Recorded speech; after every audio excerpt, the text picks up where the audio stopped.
নমস্কার, Hindu voice of America থেকে আমি শিবু চৌধুরী আপনাদেরকে সুস্বাগতম। আজকের আলোচনার বিষয়বস্তু হলো ইরান যুদ্ধ এবং পার্শ্ববর্তী দেশগুলির অর্থনৈতিক অবস্থান। এবং এই আলোচনায় অংশগ্রহণ করবেন, সঙ্গদান করবেন শ্রী শ্যামল চক্রবর্তী ও বিদ্যুৎ সরকার। নমস্কার। এবং আমার প্রশ্ন প্রথমেই থাকবে শ্যামল চক্রবর্তীকে। ইরান যুদ্ধের বর্তমান পরিস্থিতি ও ইরানের অর্থনীতি এবং ইসরায়েলের ভূমিকা।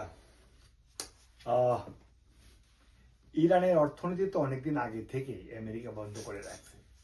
আমেরিকা ইরানকে স্যাংশনে রাখছে নভেম্বর 1979 থেকে। তারপর 80-র দশকে ইরান আর ইরাকের যুদ্ধ, তাও 8 বছর।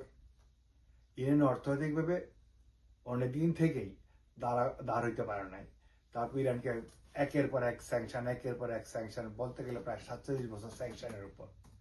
তারপরেও তারা যে পরিমাণ তেল রপ্তানি করে যা কিছু আসতো আর কি, তার বেশিরভাগই তারা যুদ্ধ পরিস্থিতি, যুদ্ধের উপরই, তাদের মিসাইল টেকনোলজি, নিউক্লিয়ার টেকনোলজি, এটির উপর গুরুত্ব দিচ্ছে। ইরানের জনগণের উপর কোনো একটা কিছু যায় নাই। এখন বর্তমানে তো জনগণের ত্রাহিমাম অবস্থা। ইরানের একটা রিয়াল, একটা আমেরিকান ডলার ইরানের 1.37 মিলিয়ন, মানে প্রায় 14 লাখ রিয়াল একটা ডলারের সমান। মানে ইরানের অর্থনৈতিক অবস্থা এমন দিকে যাচ্ছে আর কি, আর কিছুদিন বাদে মানুষে হয়তো এইভাবে চলতে থাকলে গাধা পিঠে 1 বস্তা টাকা নিয়ে বাজার করতে যাবে। ইরানে যদি আপনি একটা সিঙ্গেল সার্ভিস কাবাব খাইতে যান, 4টা পিস থাকবে, এটার দাম হবে 50 থেকে 60 লাখ ইরানি রিয়াল। আমেরিকান টাকা আনুমানিক $3 $4 এরকম পড়বে। চিকেন রাইস খেতে গেলে আপনার লাগবে 30 থেকে 40 লাখ রিয়াল। একটা কোল্ড ড্রিঙ্কস 7 থেকে 8 লাখ রিয়াল। ইরানের তো মানে অর্থনৈতিক অবস্থাটা দীর্ঘদিন থেকে স্লোলি আমেরিকা এবং ইউরোপ মিলে স্লোলি টাইট করতে পঙ্গু করে দিছে। তারপরে ইরানকে বিভিন্ন সহায়তা, ইরানও সস্তায় দামে তেল দিচ্ছে চীনকে, আর চীনের কাছে জিনিসপত্র অনেক কোন রকম টিকে আছে আর কি। এখন ইরানে করছে কি, তার হরমুজ স্ট্রাইক নিজে বন্ধ করে দিছে, বিভিন্ন জাহাজের উপর আক্রমণ বা হুমকি ধমকি এগুলি করছে। তারপর ট্রাম্প করলো কি, তোরা বন্ধ করবি কি, তারা আমি বন্ধ করে দিতেছি, কমপ্লিটলি সিল করে দিছে। এই সিলে হয়েছে কি, ইরানের ডেইলি 450 থেকে 500 মিলিয়ন ডলার নাই, তার সাথে 500 মিলিয়ন ডলার ডেইলি রপ্তানি, তেলের রপ্তানি। ওরা তেলের রপ্তানিটা একটা, এখানে একটা আইল্যান্ড আছে, খারগা আইল্যান্ড, ওইখান থেকে 90% তেল ওরা রপ্তানি করে। এই পুরা জিনিসটা বন্ধ হয়ে গেছে। আর এই খারগা আইল্যান্ডে তেলের পাম্প, তেলের ওয়েলগুলি একটা ডিফারেন্ট টেকনোলজি। এটা আপনি কমাইতে পারবেন, বাড়াইতে পারবেন, তেলের উৎপাদন বাড়াইতে পারবেন, তেল উৎপাদন কমাইতে পারবেন, কিন্তু এটা কখনো শাটডাউন করতে পারবেন না। এটা বন্ধ করে দিলে বিভিন্ন টেকনোলজিক্যাল প্রবলেম দেখা দেয়। কখনো ওয়েলগুলিতে জল ঢুকে যায়, বন্ধ হয়ে যায়, পুনরায় চালু করার ভীষণ কষ্টের ব্যাপার। ইরান তাদের যা যত স্টোরেজ করার ফেসিলিটি ছিল তা অলমোস্ট ফুল। আর বোধহয় সপ্তাহে 2 তারা তেল তুলে রাখতে পারবে। তারপর কি হবে? ইরানকে আমেরিকা একসময় আনবে এই টেবিলে আলোচনার জন্য, অর্থনৈতিক চাপের উপরে আর কি। আর ট্রাম্প তো প্রতিনিয়ত থ্রেট করবে। ট্রাম্পে কি বলে এটার উপর গুরুত্ব দেওয়া খুব একটা ঠিক যায় কিনা আমি বুঝি না, তবে এতটুকু বুঝি ট্রাম্পকে সিরিয়াসলি নিতে হবে। তার কথা বলে লাইট নিয়ে নিলেও কিছু যা আসবে না, কিন্তু সে তার লক্ষ্যবস্তু থেকে সরে না। এটা তার চরিত্রটাই এরকম সবসময়। আর ইরান ব্যাপারে সে 1979-80 থেকে সে সরব।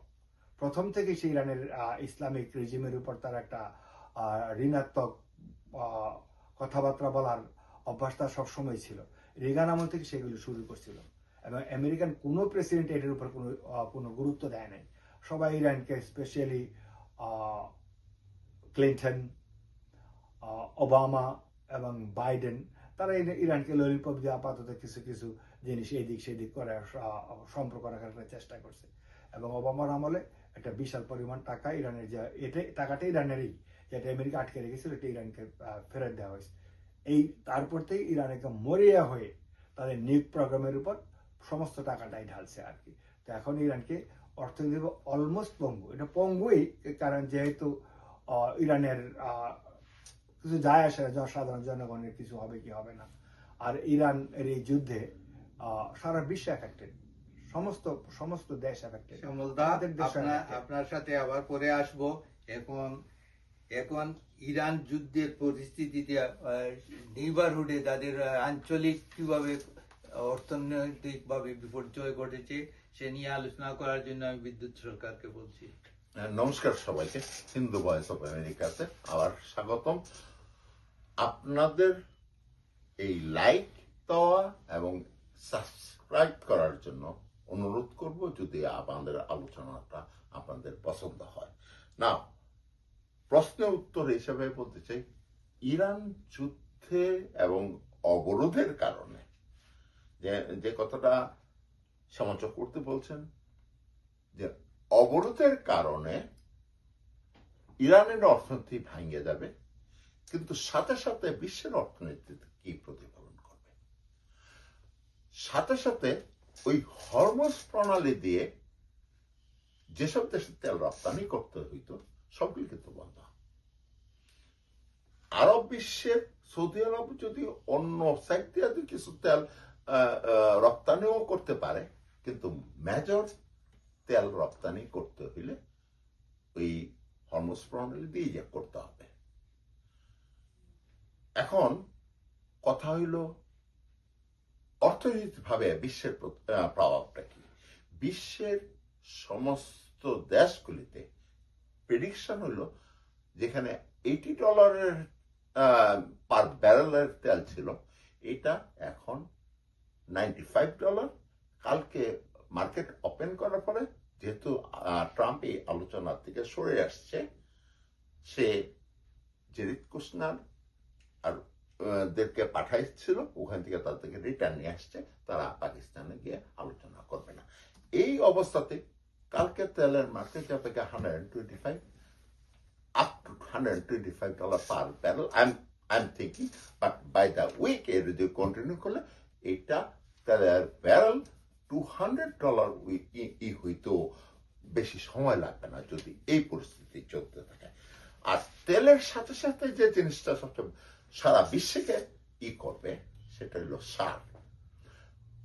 গ্যাস বা বাই প্রোডাক্ট হচ্ছে আমাদের সমস্ত সার, ইউরিয়া সার বা সার যেটা বলে, ওগুলিকে। ওকে বিদ্যুৎ সরকার, আপনাকে আমি পার্শ্ববর্তী দেশগুলোর উপরে কিভাবে তার অর্থনৈতিক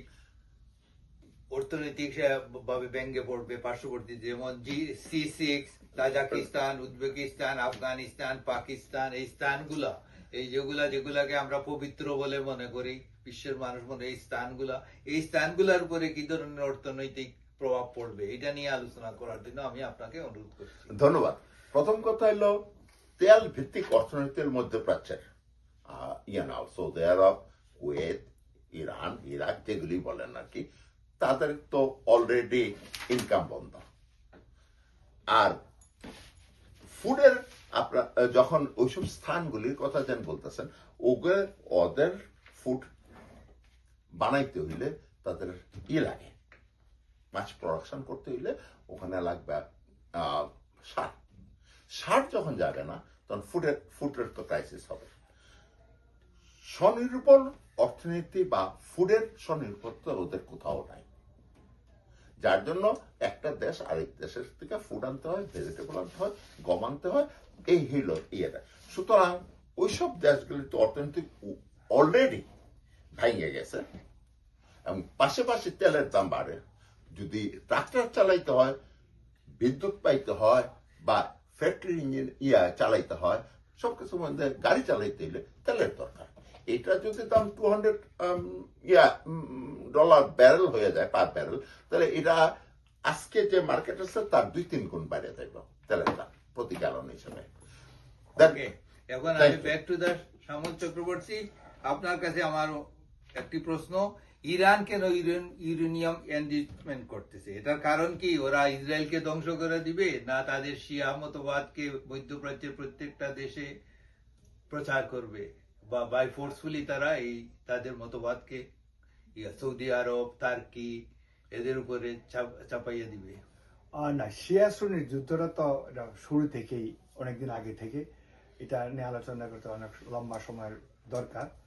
এটা হয়তো একটু কোনো না একটু ফ্যাক্টর হইতেও পারে সৌদিকে বা সুন্নিদেরকে একটু চাপায় রাখার জন্য, কিন্তু মূল উদ্দেশ্যটা ইসরায়েলকে ইসরায়েলকে একদম টোটালি এলিমিনেট করে দেওয়ার জন্য। আর তাছাড়া এটা তো আমারও কথা না, বা কোনো নিউজেরও কথা না। জিনিসটা হচ্ছে কি, ওটা ওদের ম্যানিফেস্টো যে আমরা ইসরায়েলকে কমপ্লিটলি, ইসরায়েল নাম নিশানা ম্যাপ থেকে একদম কমপ্লিট পৃথিবীর ম্যাপ থেকে মুছে দিব। এটা তাদের একমাত্র উদ্দেশ্য, মূল উদ্দেশ্য। কিন্তু ওরা তো ইসরায়েলকে প্রথম দিকে স্বীকৃতি দিয়েছে। প্রথম স্বীকৃতি দিয়েছে যখন শাহকে আমেরিকানরা ক্ষমতায় বসাইছিল, তখন তারা স্বীকৃতি দিয়েছে। এটা আমাদের দেশে অনেক মানুষ কিন্তু জানে না যে ইসরায়েলকে ইরান স্বীকৃতি দিছে। এরপরে ওয়ানুরি খলিফা, যিনি খলিফা হইতে চান বর্তমানে, এরডোগান, টার্কির এরডোগান, উনার দেশ স্বীকৃতি দিছে। কিন্তু ওনারা আবার অন্যান্য মুসলমান দেশ ইসরায়েলের সঙ্গে সম্পর্ক, এটা আবার ওনারা চান না।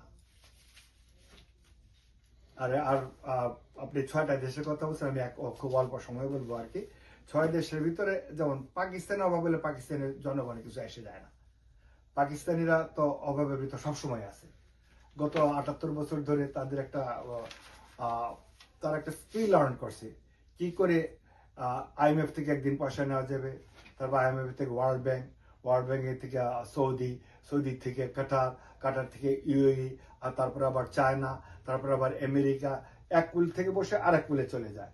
এই যে ক্রাইসিসে Pakistan is dancing on the street. তারা পাকিস্তান নিউজ হয় কেমন, আমরা IMF হইতে আজ অত $1 বিলিয়ন লোন পাইয়াছি, ও তাদের খবর। তারা নিজে রোজগার করেছে কিনা এটা তাদের কোনো খবর না। তাদের খবর তারা ভিক্ষা নিতে পারছে কিনা।